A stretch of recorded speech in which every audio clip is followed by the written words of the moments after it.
Bonjour tout le monde, bonjour à la confrérie du Rhum, bonjour à toute l'équipe.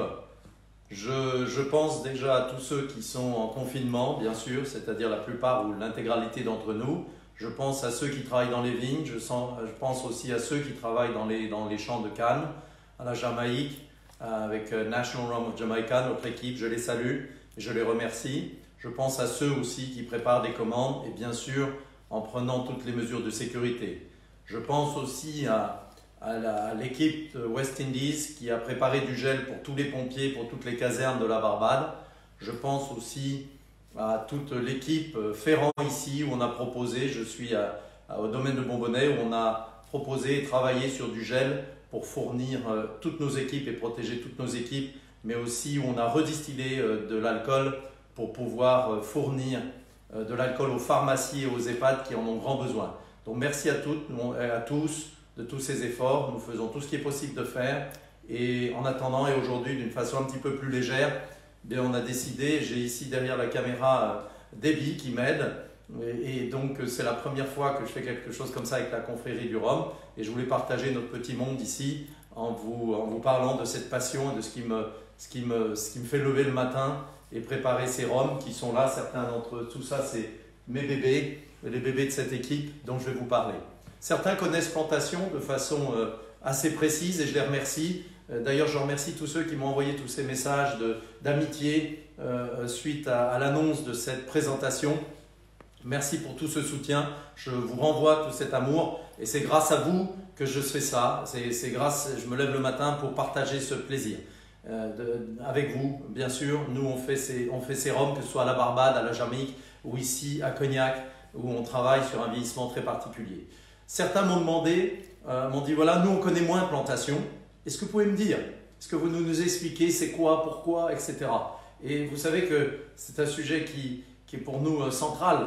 Plantation est un mouvement du cœur pour nous. Vous savez que je suis formé en tant que maître de chai à Cognac, Master Blender. Ça fait en réalité 31 ans que je fais cela et donc avec une certaine expérience naturellement, mais de façon très, très humble, j'ai appris de vieux maîtres de chai, deux vieux maîtres de chai qui m'ont formé sur les techniques d'assemblage, de vieillissement et ce qu'on appelle l'élevage.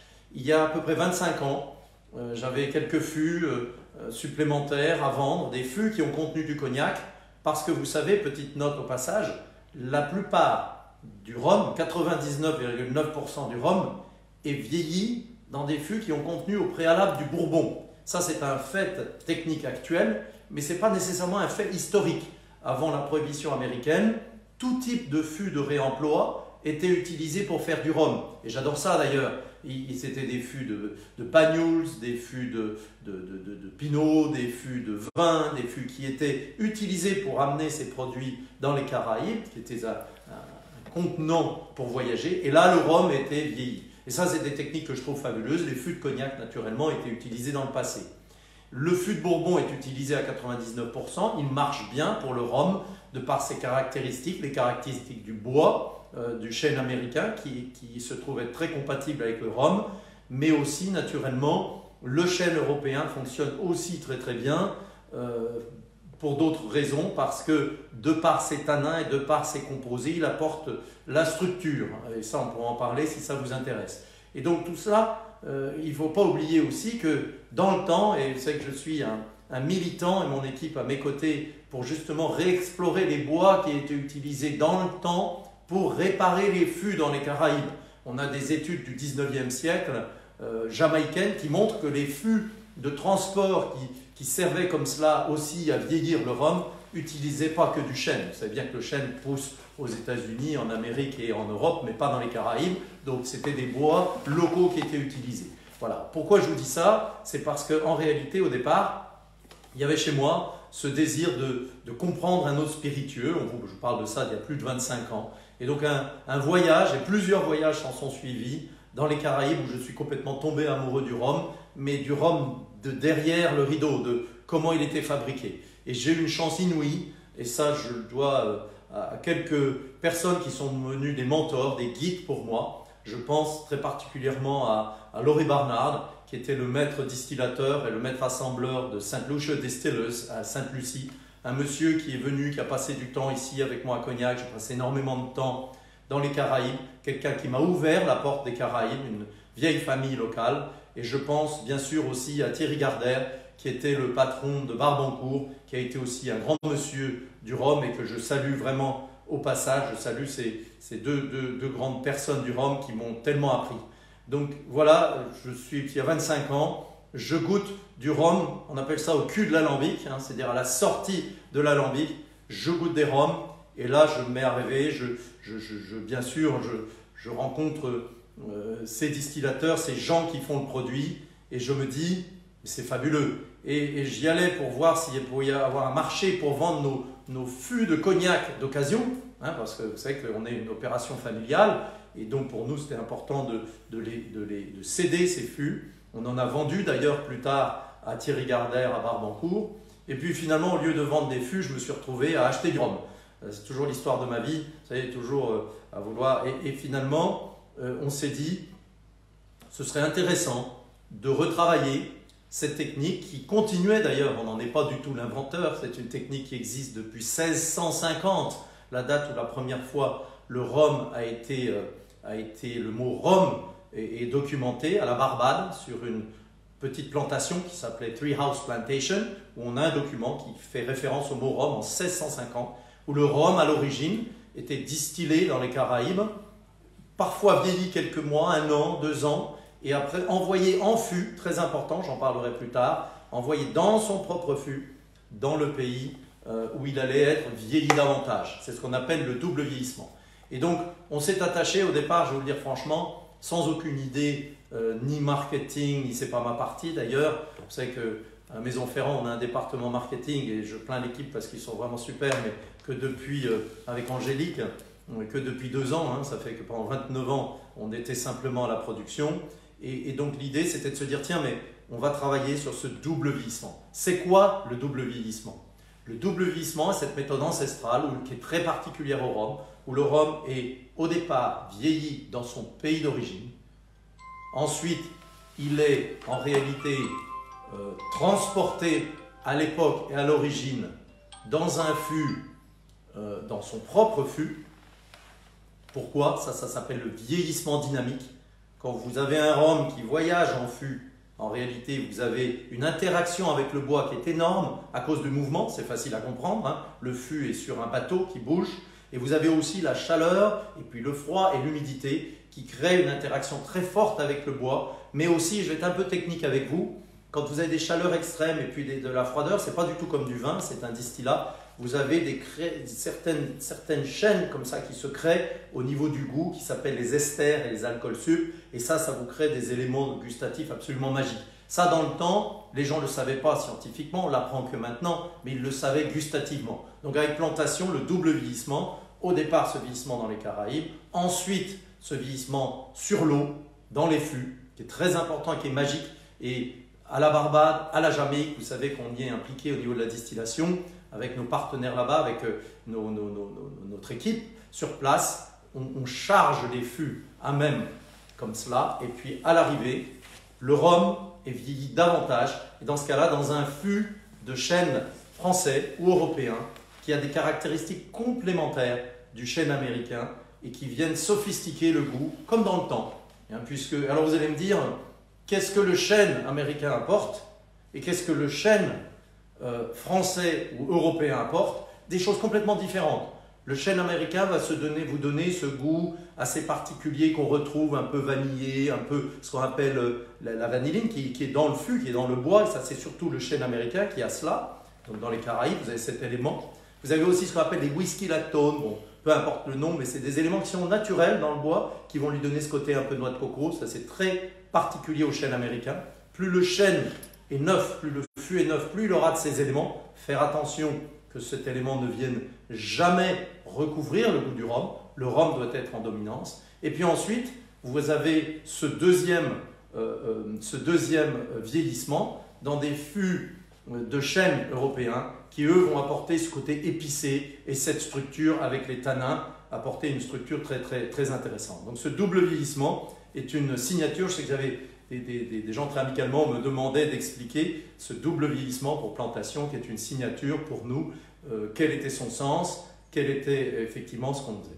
Alors, ce que je voulais aussi vous dire, c'est partager avec vous quelque chose de particulier, c'est qu'est-ce qui m'a fasciné, j'ai souvent cette question, dans le rhum. Vous savez que je suis, et les enfants qui grandissent avec moi, on a 3 enfants, ils ont grandi sur des fûts, on les a pas mis dans les fûts, mais ils ont grandi sur les fûts, on voit ça depuis qu'on est très jeune. J'étais formé aussi par mon grand-père, et finalement on se dit, mais alors finalement le rhum. Et le rhum pour moi était vraiment magique, parce que ce que j'ai trouvé fabuleux, et ce qu'on essaye de célébrer chaque jour avec Plantation, c'est ces cultures techniques du rhum qui sont restées intactes. Certaines ont été oubliées, mais elles sont là, elles demandent qu'à être découvertes. Et ça, c'est vraiment la mission de mon équipe. Ici, bien sûr, à Cognac, mais aussi à la Barbade et à la Jamaïque. On a à la Barbade, c'est Andrew Hassel qui gère la distillerie, qui était là déjà à l'origine, depuis des années, et qui est resté, bien sûr, quand on a racheté cette fabuleuse distillerie. Et aussi, il est secondé par quelqu'un qui s'appelle Don Ben. Don Ben, ça fait plus de 20 ans qu'il est dans la distillerie. Et dans cette distillerie, il y a une pièce qui s'appelle The Vault. The Vault, c'est une pièce forte, avec une porte, une grosse porte, comme dans une banque, dans les coffres. Et quand on ouvre, on a ici des documents qui nous parlent du rhum, de cette distillerie, mais aussi des Caraïbes. Toute une documentation. Qu'est-ce qu'il y a de si particulier dans la fabrication du rhum? On a de la chance, ces documents datent les plus anciens de 1893. Et là, on découvre des petits trésors, jusqu'à des roues de distillation qui nous indiquent à quel degré le rhum était distillé et sur laquelle durée. Et on a toujours cet équipement du 19e qui nous permet de faire à nouveau des rhums et de redistiller des rhums comme ils étaient dans le passé. Alors naturellement, vous allez me trouver peut-être un petit peu coincé dans ces siècles passés. Et pourquoi? Parce que finalement, le rhum est riche de cette histoire technique. Et je pense, avec beaucoup de respect, parce qu'il y a tellement d'autres marques qui font des rhums absolument fabuleux, que je salue aussi, mais je pense que ces dernières décennies, et surtout après la Seconde Guerre mondiale, il y a une simplification des techniques. On le voit au niveau des levures qui sont devenues plus industrielles, on le voit au niveau des rhums qui sont devenus plus légers, plus neutres. Et là, notre objectif, avec d'autres d'ailleurs, c'est de revenir sur des rhums beaucoup plus complexes et beaucoup plus significatifs au sens de leur terroir et de leur technique locale. Voilà la mission de Plantation, voilà ce qu'on s'attache à faire et voilà ce qui nous intéresse particulièrement. Alors ici, vous avez nos différents bébés. Le dernier, c'est Isle of Fiji. J'étais d'ailleurs il y a 2-3 semaines avec l'équipe de Fiji, qui est une super distillerie avec la sucrerie qui est à une centaine de mètres. Les mélasses de Isle of Fiji viennent de Fiji. C'est que Fiji produit toujours près de 200 000 tonnes de sucre, donc avec les mélasses qui vont avec, naturellement. C'est un assemblage, c'est le dernier bébé, de pot still, d'alambic, 20%, et de colonne, qui est fait là, avec un rhum assez substantiel. C'est-à-dire que, encore une fois, ce qu'on appelle les rhums lourds et à l'opposé rhums légers, qui sont très neutres, des rhums qui ont beaucoup de structure et de texture. Donc là, vous avez ce dernier bébé ici, dont je suis très fier, je dois le dire. Et c'était vraiment un grand moment pour moi parce que dans sa version finale, puisqu'ici il a été en double vieillissement, comme je viens de vous expliquer, je l'ai amené à la distillerie, puisqu'ils ont besoin de reposer ensuite. Et toute l'équipe de la distillerie était vraiment ravie de ce rhum. Et d'ailleurs, m'en ont demandé chacun une bouteille. Et toute l'équipe, bien sûr, va en avoir et pouvoir partager cela. Voilà. Donc ça, c'est le dernier bébé de la gamme. On me pose souvent la question, et je pense à une question qui m'a été posée de façon privée, sur, en fait, qu'est-ce qui fait que, et comment ça va se passer, et comment on travaille avec l'équipe de West Indies Rhum. Vous savez peut-être que je passe maintenant 1 semaine par mois, alors forcément avec le confinement, j'ai dû choisir le confinement à la Barbade ou à Cognac. Ma famille étant ici à Cognac, j'ai choisi bien sûr Cognac pour l'instant. Et je parle avec l'équipe à la Barbade plusieurs fois par jour, hier soir encore naturellement. Et à la Barbade, on a une équipe absolument fabuleuse. On a à West Indies Rum Distillery, cette vieille dame, cette vieille distillerie au bord de l'eau, on a un alambic qui s'appelle le Vulcain. Le Vulcain, c'est un alambic à chambre. Et moi, je connais cet alambic depuis des années. Et je passe devant, et même avant que nous soyons propriétaires de cette distillerie, j'avais ce rêve secret en disant peut-être un jour, vous savez, un petit peu comme un mariage ou un partenariat qu'on souhaite secrètement. Et en fait, cet alambic était dormant, puisque c'est le dernier de son style, qui s'appelle un alambic à chambre. Si ça vous intéresse, pour vraiment les super geeks, vous pouvez vérifier, ça s'appelle le chamber style, un alambic à chambre. Il n'y en a plus qu'un au monde. Ils ont été inventés dans les débuts des années 1800 et on a réussi à le réparer et à faire du rhum à nouveau, comme dans le temps, avec cet alambic à chambre. Mais si vous regardez sur Internet Vulcain, mon fils m'a aidé d'ailleurs, Charles, quand on regarde Vulcain, on voit Spock qui fait comme ça parce que c'est le peuple des Vulcains. Et on n'avait pas de mode d'emploi. Mais heureusement, on a dans l'équipe Digger Skinner Anderson, qui est un monsieur qui travaille à la distillerie depuis 40 ans, 41 ans maintenant. Et son papa a travaillé à la distillerie pendant 47 ans avant. Et ça, quand on est le petit gars du cognac et qu'on arrive là, ça remplit d'humilité. Et Digger, avec beaucoup de fierté, m'a montré comment utiliser ce très vieil alambic. Et on a pu refaire du rhum, c'était le Navy Rum, qui était fait dedans jusqu'au dernier moment, et on a pu refaire du rhum avec cet alambic absolument magique.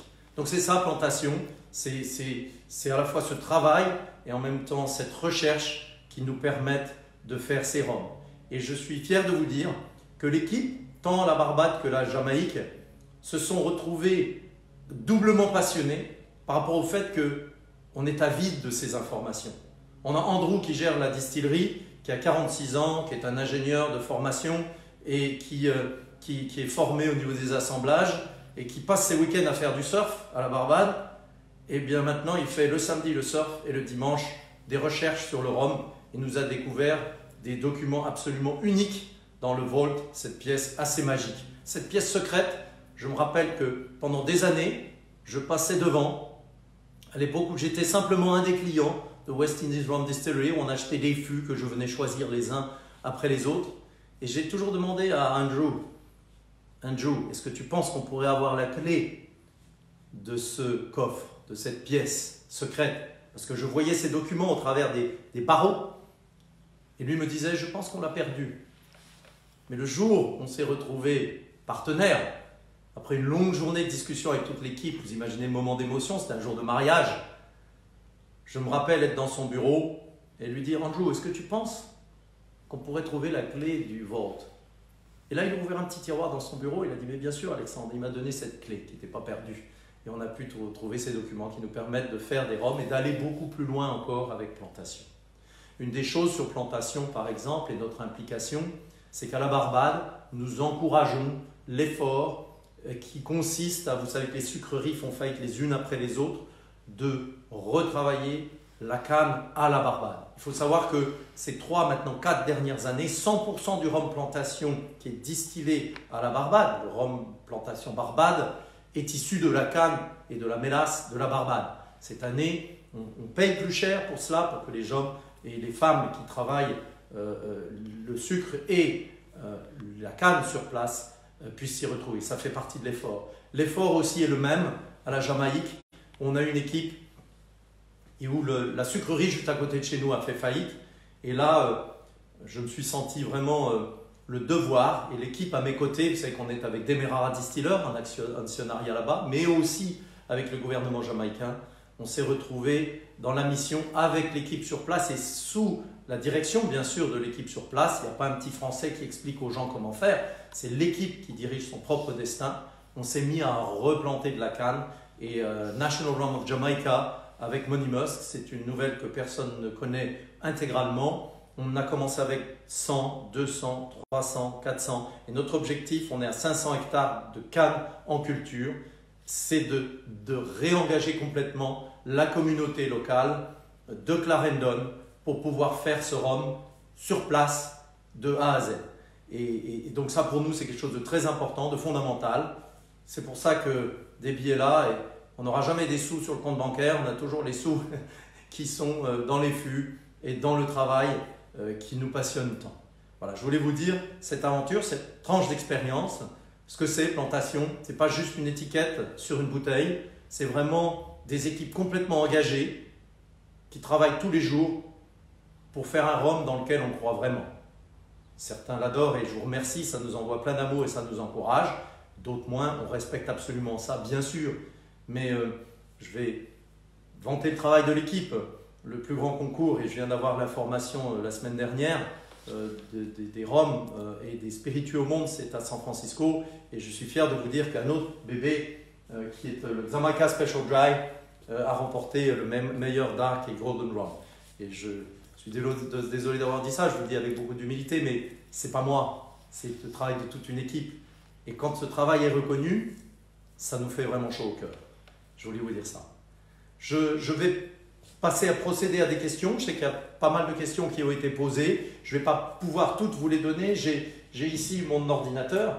Alors, je ne suis pas quelqu'un de très agile avec Internet, mais je vais pouvoir en réalité répondre à certaines questions qui ont été posées. On a Adrienne ici qui dit « Quel rhum préférez-vous boire et de quel rhum vous êtes le plus fier ?» Merci à Adrien. Le rhum que je préfère boire. Alors là, je vais vous demander la faveur de me permettre d'avoir un petit S à la fin de rhum. Parce que pour moi, le meilleur moment, c'est quand je suis avec des amis et qu'on s'assied là et qu'on a plusieurs rhums, qu'on a tout un paquet de bouteilles sur la table. Et puis des échantillons de fûts, puisque nous, vous le savez, en tant que maître de chai, on déguste 60 fûts par jour. Et le soir, on ramène les meilleurs fûts. Et là, j'aime ce moment où on va aller d'un rhum à l'autre, le comparer, en parler. Et il y a des moments où j'ai en réalité beaucoup plus d'affinité pour un rhum qui va être suivant mon état d'esprit, suivant quoi, où je vais avoir beaucoup plus d'affinité pour un rhum plus lourd, plus texturé, type Jamaïque, type Demerara, pot still, ou type d'ailleurs Fidji. Et vous savez qu'on fait maintenant à la Barbade des rhums sur des longues fermentations, comme en 1960. J'ouvre une petite parenthèse pour vous dire que West Indies Rum Distillery, jusque dans les années 70, fermentait 100% de son rhum dans des foudres, dans des gros tonneaux, vous savez, des gros foudres en bois, et que nous réintroduisons déjà depuis 2 ans cette fermentation en bois pour pouvoir avoir des rhums et des fermentations qui sont plus longues et des rhums qui vont avoir plus de poids. Parce que quand le foudre est en bois, vous avez dans le bois des éléments et des levures qui restent là et qui vont en réalité venir travailler de façon régulière et créer comme ça un style. Et puis si on laisse comme ça fermenter plus longtemps, créer beaucoup plus d'esters, d'éléments gustatifs, faire des rhums beaucoup plus texturés. Donc quel rhum je préfère boire? Je ne cherche pas à éviter la question, c'est en réalité tout dépend bien sûr du moment. Et le rhum que je préfère boire, c'est plusieurs rhums à la fois pour pouvoir en parler avec nos amis. J'ai un petit secret à vous dire, Debbie est derrière la caméra, ça la fera rire. Mais j'adore le soir, quand j'ai dégusté une 60aine de fûts, ramener dans ma chambre les 3-4 fûts que je préfère et puis les mettre sur ma table de nuit. Et puis comme ça, quand je lis le soir, comme je suis un peu insomniaque, ou je travaille sur différents... j'ai fini un livre sur l'histoire de la Grande Champagne, de Cognac. Maintenant, je travaille sur un livre sur les essences de bois. J'adore siroter comme ça ces super rhums le soir. Donc le rhum et le moment sont importants. Voilà, j'ai plusieurs questions encore. J'ai une question ici de Kevin qui dit, c'est une question personnelle, qu'est-ce que vous faites en dehors de votre travail? Quelles sont vos activités durant le confinement? 2 questions. En dehors de mon travail, je fais partie de ceux qui sont un peu des fanas de leur travail, parce que pour moi, le travail commence où, finit où? Pour ceux qui sont venus nous voir ici à Cognac, ils savent peut-être que ma chambre elle est juste en haut et que le bureau il est juste à côté et que la cuverie d'assemblage est juste en bas des escaliers et que le tracteur que vous entendez peut-être d'ailleurs qui passait est juste dehors. Donc si vous voulez, pour moi, la différence entre le travail et la vie personnelle, la cuisine, c'est celle où on mange tous, et c'est ma cuisine. Donc il n'y a pas vraiment de différence, mais je vous avoue que j'ai un petit faible pour le piano. Ici, il y a mon piano là, et j'aime bien jouer du piano. Je ne joue pas très bien, mais avec le confinement, et c'est la deuxième partie de la question, j'ai essayé d'apprendre Lady Madonna des Beatles. C'est mon fils qui joue du piano qui m'a montré. Donc voilà, je joue du piano pas aussi bien que lui, mais ça me change les idées comme ça. Et j'adore jouer. Il y a d'autres distillateurs, je pense à mes copains de Haran dans le whisky, qui sont aussi des musiciens et des gars qui jouent du rock beaucoup mieux que moi, mais on aime bien jouer ensemble. Voilà mon petit temps, ce que j'aime bien faire dans mon temps personnel. J'ai une question de Vincent, qui dit « Plantation jusqu'ici s'est spécialisée dans l'élevage de rhum. Ayant maintenant sa propre distillerie, peut-on espérer des produits, et notamment un blanc overproof, dans une version limitée des différents alambics de West Indies Rum Distillery ?» Il dit mais il aimerait bien avoir en particulier le Vulcain. Il a raison, Vincent. Il sait déjà, visiblement, il a dû avoir un petit espion dans ma tête. On est en train de travailler sur des expressions particulières de chacun des rhums, des alambics. Puisque vous savez peut-être que la distillerie West Indies Rum Distillery à la Barbade a des alambics très anciens. Selon un monsieur assez emblématique qui s'appelle David Pym, qui est à la tête d'un petit chaudronnier qui s'appelle John Doerr, qui est un chaudronnier absolument emblématique. Chaudronnier, c'est ceux qui font les alambics. Lui me dit qu'un des alambics qu'on a à West Indies, qui pour l'instant n'est pas réparé, on va le réparer, le plus ancien alambic de rhum qu'ils connaissent toujours en existence. Mais on a aussi le Greg Farm Pot Still, qui est un vieil alambic de 1850. Et sachez que quand vous achetez une bouteille de plantation, que ce soit un millésime, que ce soit le XO ou la Grande Réserve, ou le 5 ans, la partie alambic de ce rhum est fait dans le Greg Farm, qui est un alambic qui a été construit en 1850. Donc on va aussi faire effectivement des expressions particulières avec les différents alambics. On les a déjà, certains vieillissent d'ailleurs depuis 2 ans et demi, et d'autres vont être en expression blanche. Si j'écoutais, là j'ai un petit mot d'excuse auprès de notre service marketing qui trouve que j'ai toujours trop d'idées, mais j'ai envie de faire cela et on le fera naturellement au fur et à mesure. J'ai d'autres questions qui ont été posées. Ici, on a une question de Roger Caroni, qui nous dit que maintenant qu'on est en réalité propriétaire de distillerie à la Barbade, avec Long Pond aussi en Jamaïque, mais aussi avec Clarendon, et est-ce que nous pensons faire des embouteillages en vieillissement donc tropical et non pas en double vieillissement? Même chose pour Weird, Weird c'est West Indies Rum Distillery. Oui, bien sûr, la beauté du rhum et sa diversité. Le double vieillissement est une signature particulière et ancestrale du rhum. Pensez naturellement aux Navy Rums qui ont structuré le rhum depuis 1655. 5 ans après la création du rhum tel qu'on le connaît, en tout cas son origine telle qu'on la connaît d'un point de vue documentaire, déjà le Navy en Angleterre buvait du rhum. Et en réalité, à l'époque, vous étiez en double vieillissement. Et donc l'idée maintenant, c'est de se dire, voilà, on va en fait travailler sur des expressions de vieillissement tropical. L'un n'exclut pas l'autre. C'est ça la beauté du rhum, autant sur West Indies Rum Distillery, Weird, mais aussi, bien sûr, sur Clarendon Money Musk, vous le savez, qui est la marque. Et Money Musk existe déjà en expression. C'est une marque qu'on travaille. Et aussi, en réalité, d'autres avec Long Pond. Et je vais vous donner un petit scoop. Long Pond sera bientôt disponible sur les rayons d'ici 1 an. On a sur des vieilles expressions, notamment je pense à un ITP tout à fait particulier. Voilà une autre question. J'ai une autre question ici de Frédéric qui dit pourquoi abîmer de véritables trésors jamaïcains en leur faisant subir une année en fût chez vous pour leur apporter glycérol et vanilline. Oh là, eh bien, vous savez qu'on est en transparence totale chez Ferrand, mais bien sûr qu'on n'apporte pas de glycérine dans nos rhums. Les rhums plantations sont complètement purs et ne contiennent que le produit de la canne.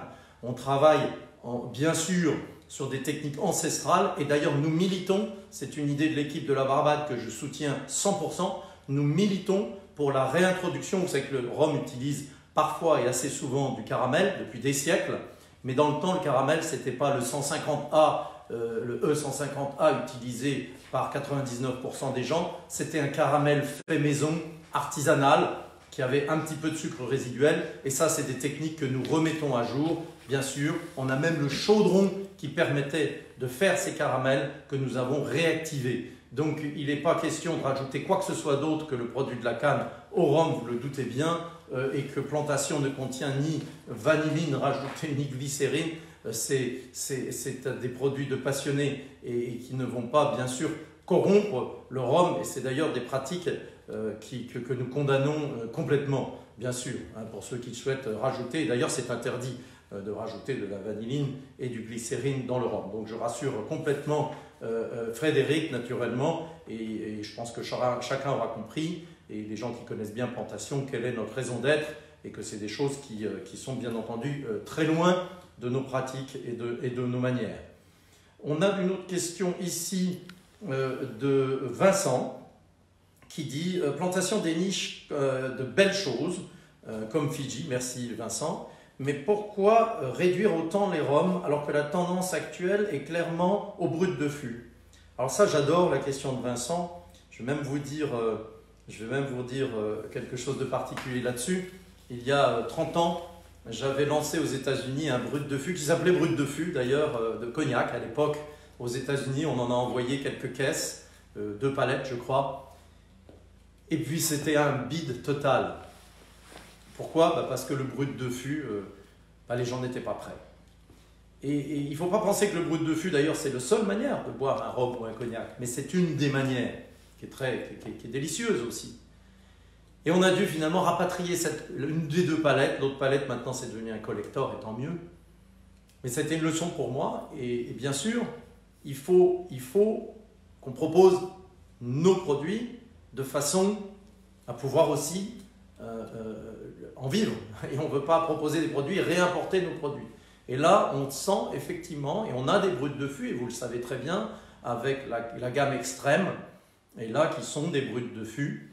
Et on aura effectivement de plus en plus de bruts de fût, qui sont des expressions intéressantes, sans condamner, bien sûr, le travail des master blenders, parce que ce n'est pas toujours le pourcentage d'alcool du fût qui est le meilleur. Il faut penser à la concentration alcoolique d'un rhum. Il faut penser que c'est une concentration comme une fleur qui serait plus ou moins ouverte. Donc, si on est fort en alcool, on a tendance à fermer cette fleur. Si on est léger en alcool, on a tendance à l'ouvrir. Et le travail du maître de chai, c'est de trouver cet équilibre parfait. Sachez aussi, pour les super techos, que un brut de fût a en général été hydraté. Il y a un petit peu d'eau qui est rajoutée au sortir de l'alambic parce qu'un maître de chai a sa propre signature qui est l'introduction d'un degré particulier d'un rhum, ou d'ailleurs c'est la même chose pour le whisky et le cognac, dans le fût, puisque les choses qui vont être l'interaction entre le bois et l'alcool dépend aussi du degré alcoolique d'introduction de l'alcool dans ce fût. Désolé d'être un petit peu technique, mais je sens que Vincent est assez technique dans sa question, donc je voulais lui rendre des informations que je lui dois bien, et c'est normal. D'autres questions ici. Benoît, fermentation longue en foudre, comme dans les années 60, de combien de temps? Benoît veut connaître tous nos secrets. Bien, en réalité, ici, on travaille, j'ai été formé, vous vous en doutez, sur la technique des high esters, on est, je crois, une vingtaine dans le monde, et c'est des techniques où on fermente très longtemps, mais on a aussi, je ne peux pas tout vous dire malheureusement, c'est des techniques encore très secrètes, mais en fait, plus on a le temps de fermentation qui est long, plus on a des éléments qui se passent, qui sont en fait l'alcool, qui par certaines bactéries ambiantes et aussi levures, vont soit ambiantes, soit d'ailleurs cultivées à part, dans ce qu'on appelle le mock pit. Alors, je ferai une autre séance si ça vous intéresse, très technique, c'est quoi la différence entre un mock pit et un dunder pit? Ça n'a rien à voir, les gens confondent les deux, ça n'a rien à voir du tout, je crois que j'ai le droit de vous le dire. Et en réalité ici, qu'est-ce qui se passe? C'est qu'en réalité, quand vous avez la fermentation au départ, vous avez, vous le savez, l'alcool qui se transforme, le sucre du vin qui est fabriqué soit avec la canne, soit avec les mélasses, qui s'appelle le wash, va en réalité, vous avez l'élément où le sucre est transformé en alcool. Et après, si vous laissez dans ce foudre, vous avez les bactéries et les levures qui sont dans le bois, surtout les bactéries dans ce cas-là, qui vont transformer, avec l'acidité, certains éléments de l'alcool en ester. Alors les esters, c'est le côté très fruité. Pensez à un rhum de la Jamaïque par exemple, ou de la Barbade avec des éléments de fruits exotiques type l'ananas, type la banane très mûre. Donc ces fermentations, et la question c'est jusqu'à combien de temps on a travaillé, on travaille jusqu'à 3 semaines, voilà pour vous dire mon secret. On a travaillé jusqu'à 3 semaines et on a réintroduit ces techniques de mock pit naturellement qui permettent de travailler sur des expressions très intenses au niveau des esters, c'est-à-dire l'aspect fruité qu'on connaît dans des rhums exceptionnels. Une autre question qui dit est-ce que Weir prévoit faire de l'agricole au sud avec de jus de canne à la Barbade? Alors, attention à cette question, puisque le mot agricole, d'un point de vue juridique, était protégé par la France et par, en réalité, Madère, où le mot agricole ne peut être apposé et caractérisé que sur des rhums qui sont des DOM françaises ou de Madère. Donc on ne peut pas les appeler agricoles, mais je comprends bien la question, bien sûr, qui m'a été posée, c'est va-t-on faire des rhums de Vesoul, c'est-à-dire des rhums de jus de canne? Et là, on a fait beaucoup de recherches historiques sur ce sujet, notamment avec mon ami le professeur David Wondrich, qui est un historien des spiritueux, et qui a retrouvé des documents passionnants où il y a des assemblages de jus de canne et de mélasse qui sont faits, qui sont fermentés ensemble et distillés après. Et ça, c'est des techniques qu'on pratique maintenant à la Barbade, qui sont des vieilles techniques. Et je vais vous donner un petit secret, il y a déjà 2 ans, et sous notre impulsion, c'est vrai, National Rum of Jamaica, c'est-à-dire à Monymusk, on a fait 180 000 litres de jus qu'on a assemblé avec des mélasses et qu'on a fermenté ensemble. Des rhums 100% jus, on en a fait, et là on est sur une autre culture, et nous, les résultats qu'on trouve les plus probants et les plus intéressants d'un point de vue historique sont effectivement ces assemblages de Vesoul et de mélasse. Voilà les expressions et voilà ce qu'on fait maintenant. Je pense que je vous dis des secrets que j'étais peut-être pas censé vous dire, mais ça me fait plaisir de les partager avec vous. On a Benoît qui dit, qu'est-ce que dit Benoît? Même s'il existe des documents d'époque qui expliquent peut-être comment l'on produisait du rhum à une certaine époque, est-ce que cela justifie pour vouloir intégrer ces process de production dans une GI? Une GI est bien une indication géographique et non une indication historique. Alors ça, c'est une question intéressante. Si vous voulez, une GI, il y a 2 types de GI. Les GI, pour ceux qui ne connaissent pas, c'est une règle qui définit comment on produit un produit dans une origine particulière. Et les GI viennent consacrer soit ou une origine géographique, mais aussi et bien souvent une pratique, une culture locale. Et il faut penser que le terroir, c'est l'association de la nature et de la culture. Si c'est que la culture, vous vous doutez bien, si c'est que la nature, et on a des champs et rien qui pousse, il y a la culture et la manière de le travailler. Alors ici, vous avez, ça il suffit de parler à notre équipe à la Barbade, vous avez des gens qui sont habités par une culture, par un savoir, par un héritage. Je vous parlais de Digger, mais je peux vous parler aussi de John Kinch, qui travaille depuis 40 ans aux assemblages des rhums à West Indies, avec son papa qui a travaillé 20 ans à West Indies Rum Distillery. Et ça, le rhum de la Barbade a été ciselé, a été façonné et existe dans son profil gustatif grâce à ces femmes et ces hommes qui travaillent ces produits et qui travaillent à partir des produits qu'ils ont sur place qui sont la caractéristique et le profil gustatif du rhum. Et donc en réalité, la GI doit consacrer les deux. C'est très important et c'est le sens d'une GI. Et d'ailleurs, c'est le sens que prévoit la GI, soit un aspect, soit l'autre, soit les deux cumulés. Et moi, je pense que les deux sont importants naturellement, à la fois l'aspect naturel et l'aspect culturel d'un spiritueux. Après, on a Steve des Addicts qui dit « Un vieillissement 100% tropical avait été évoqué dans un article. Est-ce toujours d'actualité ?» Je crois avoir répondu à cette question. Steve, merci pour la question.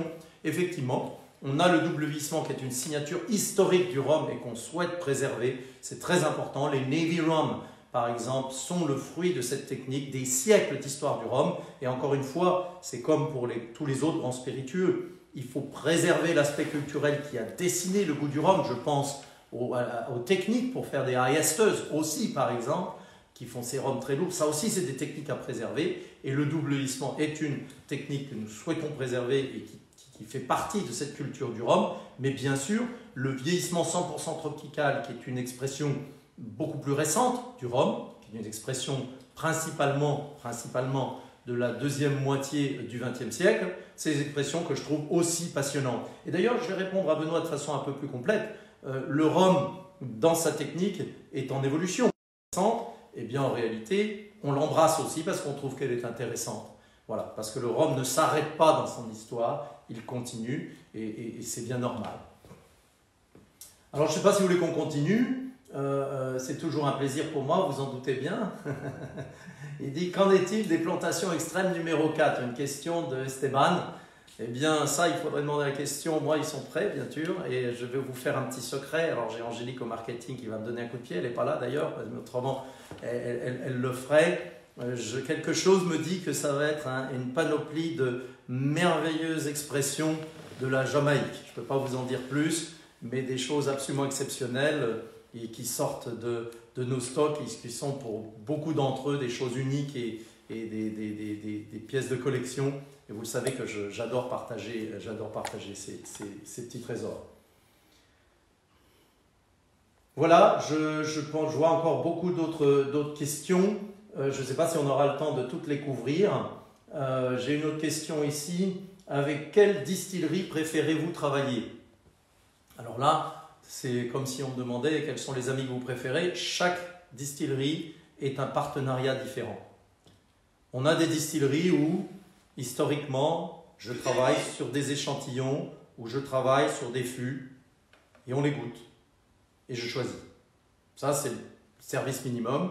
C'est de moins en moins le cas d'ailleurs pour plantation. J'adore travailler avec les distilleries où on a un partage absolument total de la technique. Je vous parlais de Fidji, Liam Costello, qui est quelqu'un qui, pendant des années, disait « Oh non, finalement, non, je ne veux pas vendre mon rhum. » Et un jour, il m'a dit « C'est quand qu'on fait une plantation ensemble ?» Parce que ce n'est pas vendre mon rhum, c'est faire un rhum ensemble. Et c'est ça que j'aime. Et c'est un partenariat qu'on a avec Fidji, c'est un partenariat bien sûr qu'on a avec l'équipe de West Indies Rum Distillery, puisque je suis l'un des membres de cette équipe maintenant. Et c'est comme ça que je conçois. Parce que mon grand-père, j'ai grandi sur un vignoble, me disait toujours « Tu n'es jamais propriétaire d'un vignoble, tu t'occupes d'un vignoble. » Et c'est vrai pour une distillerie. On n'est jamais propriétaire d'une distillerie, on s'occupe d'une distillerie, c'est ce qu'on est en train de faire. Et j'aime travailler avec cette équipe de la Barbade. Et vous savez, quand vous êtes à la Barbade, à West Indies Rum Distillery, vous avez ces vieux meubles. Et quand vous ouvrez ces meubles, vous avez des portraits de personnes, des photos qui ont été prises il y a des décennies. Et je dis à l'équipe, si on a un peu de chance, ils trouveront qu'on a fait du bon boulot, puis ils nous mettront dans la poussière avec les autres portraits. Donc c'est assez... Je pense qu'il faut garder beaucoup d'humilité par rapport à toute cette histoire et ce rhum qui a des siècles d'histoire. Et les distilleries avec lesquelles j'aime travailler, bien sûr, vous le savez, West Indies Rum, bien sûr, nos distilleries, National Rum of Jamaica, c'est-à-dire Long Pond, mais aussi Clarendon. Mais je pense aussi à d'autres amis qui nous ont toujours ouvert les portes. J'ai adoré travailler pendant de nombreuses années avec nos amis de St. Lucia Distillers que je salue. Ils sont toujours bien sûr des amis. On travaille un petit peu moins avec eux, mais on aime toujours cette équipe et les nouveaux propriétaires sont des gens très bien aussi. C'est aussi un partenariat que j'adore. Donc la liste est longue, vous en doutez bien, mais j'aime surtout quand on a une implication totale et une réciprocité des savoirs, parce que c'est toujours en s'écoutant les uns des autres qu'on peut faire des rhums absolument exceptionnels. Peut-être une ou deux questions pour finir. Quels sont les futurs projets avec West Indies Rum Distillery et Plantation? Je pense j'ai déjà partagé pas mal de secrets avec vous. Je vous ai parlé de ce travail qu'on fait à la Jamaïque, on essaye de cultiver plus, et ça c'est un engagement aussi social, très franchement, qui est important pour nous et pour l'équipe, et toute l'équipe le ressent profondément en elle. Je vais partager des secrets avec vous aussi sur West Indies Rum Distillery, et ça répondra à une des questions de Vincent, les pratiques ancestrales. On a les dessins des alambics qui faisaient du rhum à West Indies, pas seulement ces alambics qui sont là, mais qui faisaient du rhum il y a un siècle. Et là, au moment où je vous parle, on a un chaudronnier, et avec David Pym dont je vous ai parlé, de John Doerr, et on a redessiné cet alambic, remodélisé, et on est en train de le refaire d'ailleurs avec des cuivres de récupération d'anciens alambics pour recréer un alambic non pas en rétorte mais un alambic en batch, c'est-à-dire de reprise comme au 19e siècle. Ça fait partie d'un des nombreux projets de la Barbade. J'ai Andrew qui gère la distillerie qui un jour, quand on parlait avec quelqu'un, dit « Ah oui, avec Alexandre, on s'amuse bien, on a 31 projets en cours. » Donc je ne vais pas vous faire la liste de Prévert, mais ça fait partie du travail. Je vous ai expliqué l'autre projet qui consistait à réintroduire, ce qu'on a déjà commencé à faire naturellement, les foudres de fermentation en bois qui sont très importants. On en a qui sont en train d'être faits à l'heure où je vous parle au Mexique avec un cèdre particulier qui est une technique qui était utilisée il y a très longtemps pour les fermentations. Voilà, je voulais remercier toutes et tous. Je sais que j'ai beaucoup de questions qui tombent. Je suis désolé, je ne voudrais pas embêter les autres. Avec grand plaisir, en tout cas, je remercie la confrérie du Rhum. Vous avez la même passion, celle qui nous fait le lever le matin. Prenez soin de vous, c'est important. Et puis, buvez du bon rhum. Et puis, bien sûr, Plantation, mais beaucoup d'autres marques qui sont absolument délicieuses. C'est qu'on adore partager avec les différents producteurs de rhum. J'ai ma petite collection ici derrière, mais j'ai aussi d'autres belles bouteilles que je continuerai à partager, que l'équipe continuera à partager. On refera ça si ça vous plaît. Merci beaucoup. Prenez soin de vous.